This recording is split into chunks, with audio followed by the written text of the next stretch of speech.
My name is Thomas Kerrigan, and today I'll be giving you a brief historical overview on drones, from the first UAVs utilized by the United States military to modern consumer and professional aircraft. We'll also be going over possible safety and security concerns drones may pose, as well as their technological contributions to society. Stay with us. This is Untold History.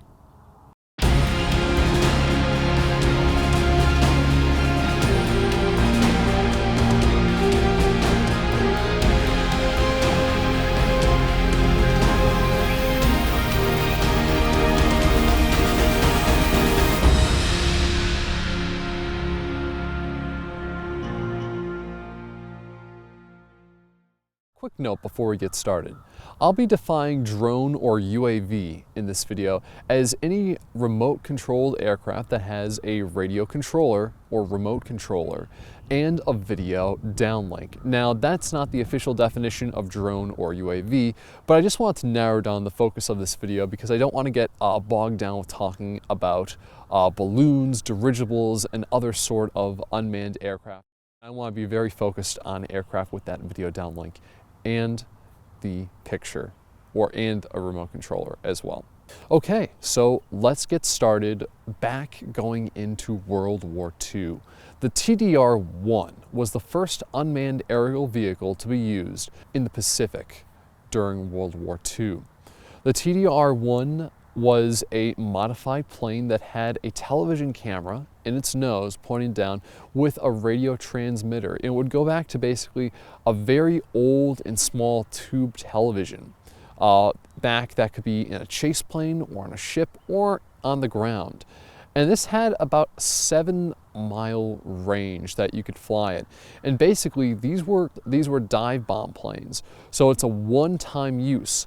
These have a little crosshair in the center of their screen, and that would be for their target. So what would happen is they would find their target, probably like an enemy boat for example, and then they would dive on that target using that crosshair in the middle of their screen until they hit the boat and the boat explodes. Now let's move on to the 1980s, where we start to see the first homebrew or MacGyvered type of drones, basically RC aircraft with a video downlink. In the 1980s, cameras got small enough where you could actually fit a camera in the nose of an RC airplane and put a transmitter on that camera and actually fly it around. I'm going to link to a video right up here. I'll show you a little bit of it too, where this man built a camera into his RC aircraft and was able to fly basically with that first-person view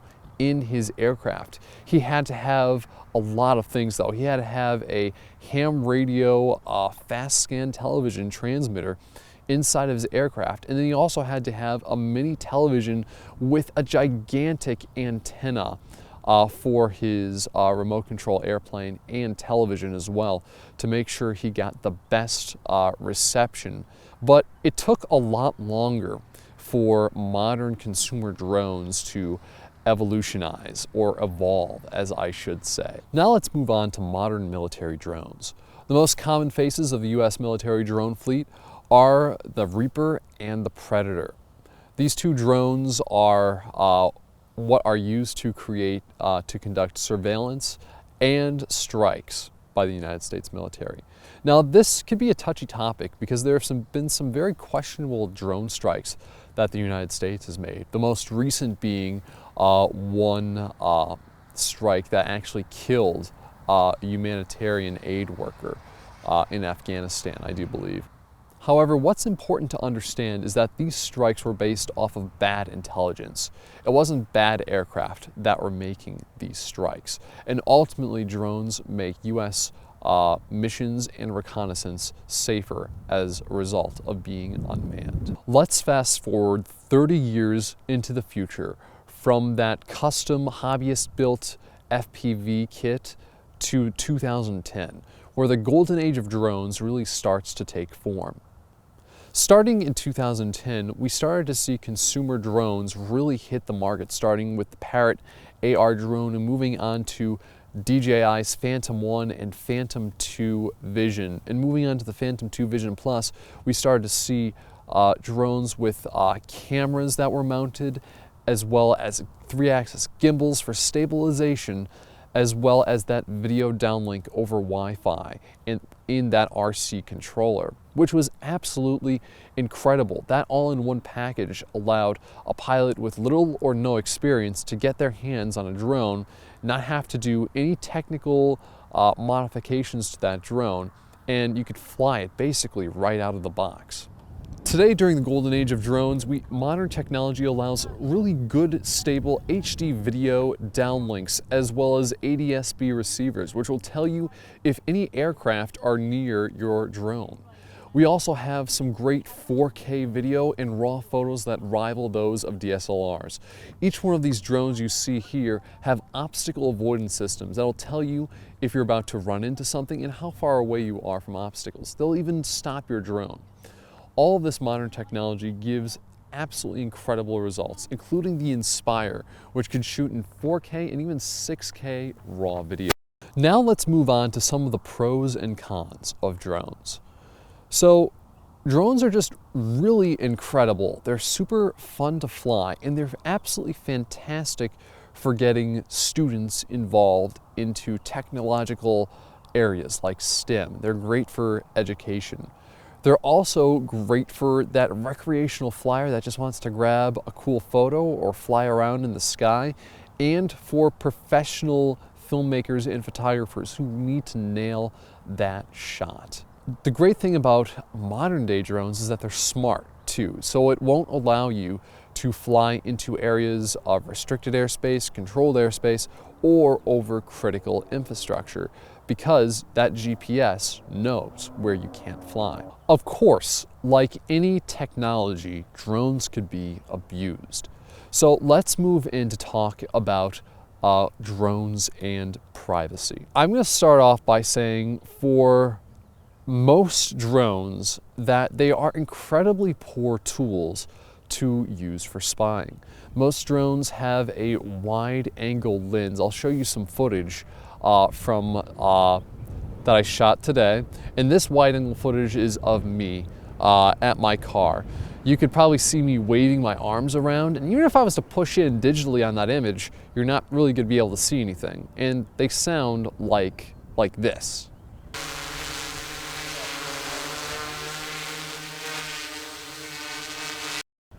So you're going to hear them coming, and you're going to see them coming. Most drone operators, they really just want to grab some great aerial photos and vistas. So if they're flying over your property, they're probably not photographing your property because your property is not super interesting. What is interesting is what's beyond your property. There is a catch though. Most recently, DJI released the Mavic 3 and Mavic 3 Cine. This comes with a 7x optical zoom in 4K, and you can go up to a 28x digital zoom.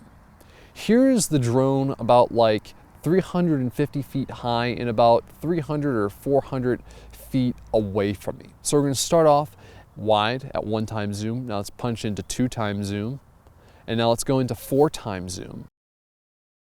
7x optical zoom, 14x digital zoom. Now the 28x digital zoom. Look at that.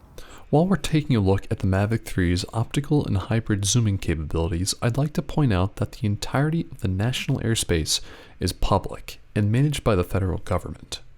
And it's perfectly fine to photograph people or places from a public place as long as they don't have a reasonable expectation of privacy. You couldn't use your drone to peer through someone's window, for example.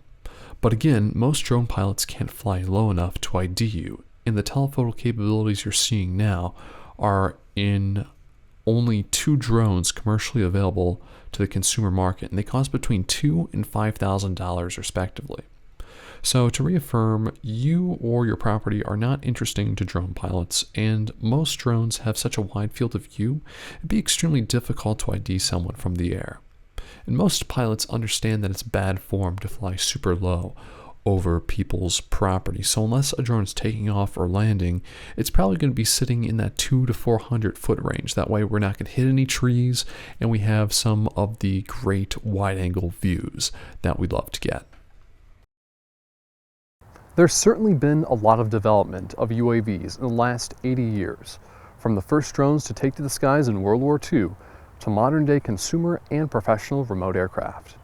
Drones continue to push the boundaries of technology and provide life-saving support, from transporting medicines to places lacking critical infrastructure to carrying out firefighting and search and rescue missions. So the next time you see a drone soaring through the sky, I hope you have a little bit more knowledge on their history and how they work. I'm Thomas Kerrigan, and thank you for tuning in to the first episode of Untold History.